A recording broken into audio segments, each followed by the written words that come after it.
Every year, these streets are filled with people waiting to get a taste of chili. This year's chili night was canceled due to the COVID-19 pandemic, but the community still has another option.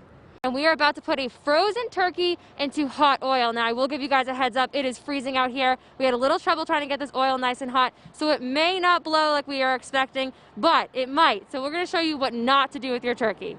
So now once you're here, they're going to bring you to this tent over here where you'll be screened. Your temperature will be taken and they'll see if you have any respiratory symptoms like a cough. If you do not have both of those things, you will not be tested. Riley Natalie Cochran entered a plea agreement with prosecuting attorneys, but as Mike Stewart said, she did not get off scot-free. But I'm going to use this paint right here to show you how thoroughly you should be washing your hands. So I'm going to put as much in as you would think you would need to cover both hands. And then I'm going to scrub it like everyone else does.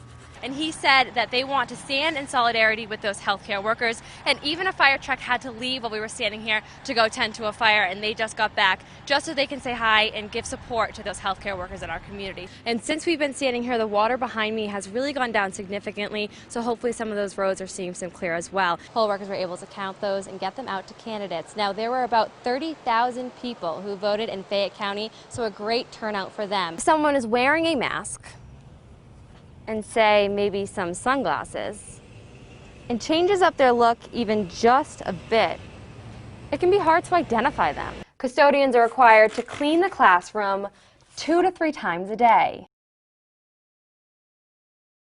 Dr. Jonathan Yates pleaded guilty to 8 charges, including depriving veterans of their civil rights and abusive sexual contact. Well, despite how unusual Thanksgiving was this year, some traditions have a way of sticking around. U.S. West Virginia senators team up to provide funding to prepare West Virginia for a COVID-19 vaccine. 2 people were arrested this morning for animal cruelty in Oak Hill. Oak Hill police say 22 cats were left in an apartment on Packwood Drive for more than a month without food or water. And shoppers are out ahead of the Black Friday holiday to snag some holiday gifts. But will shoppers choose to shop in-store or stick to online? It's September, and if you're under the age of 12, that means it's time to start working on your Christmas list. A little early, if you ask me. Local business owners now have the ability to call the police if a customer refuses to wear a mask. And teachers at Hinton Area Elementary School in Summers County are going digital to help their students and parents this semester. And in-person classes at West Virginia University in Morgantown will go all virtual starting on September 9th. One organization in West Virginia will use federal money in the fight against the opioid epidemic. The annual Beckley Kids Classic Festival kicked off today,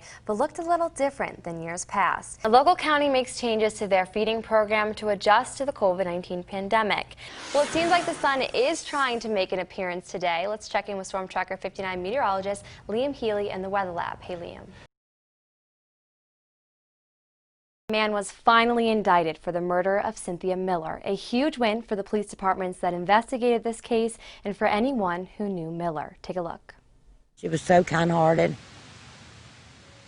Remembering Cynthia Miller, on August 27, 1981, the Raleigh County teacher was found dead with gunshot wounds in her home on her wedding day. It was a murder that captivated the people of Raleigh County, especially her students. Oh my gosh, they still haven't figured that out, you know. And for almost 40 years, detectives with the Beckley Police Department sifted through piles of evidence. The case was reopened in 2017 and was assigned to a task force of detectives from Beckley PD and the West Virginia State Police. Detective Bragg came to my door and said, okay, we're ready. In October, a small piece of justice was granted. Earl Robbins was indicted for first-degree murder. He is currently incarcerated in California and will need to be brought back to Raleigh County to face trial.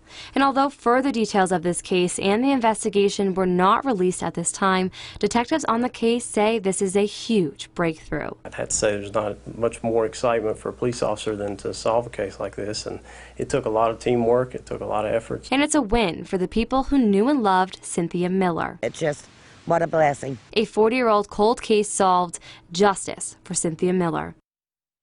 And Robbins was also indicted at the same time for the kidnapping, abduction, and sexual assault of a minor in Raleigh County. It is unclear how long it will be until trial. A strong female figure inspired a little girl in the neighborhood. She'd always come around, you know, on her way to her house. She'd pick all of us kids up and let us ride to her house with her.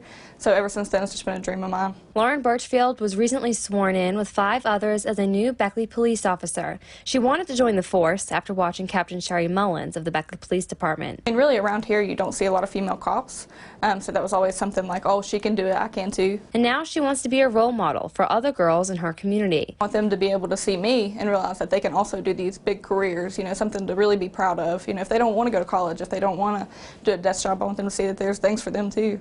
Birchfield was only an officer for a day when the news of a Charleston officer shot in the line of duty spread. She then heard it was Cassie Johnson, a fellow female officer. I definitely think it hits closer to home, especially since there's not a lot of us anyways. Now she's even more determined to put her life on the line. It's a huge eye-opener to realize this is not just a job. This is, you know, this is a lifestyle.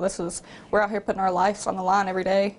You know, that's just part of the job though. Improve woman can do it all. Reporting in Beckley, Paris Dunford, 59 News.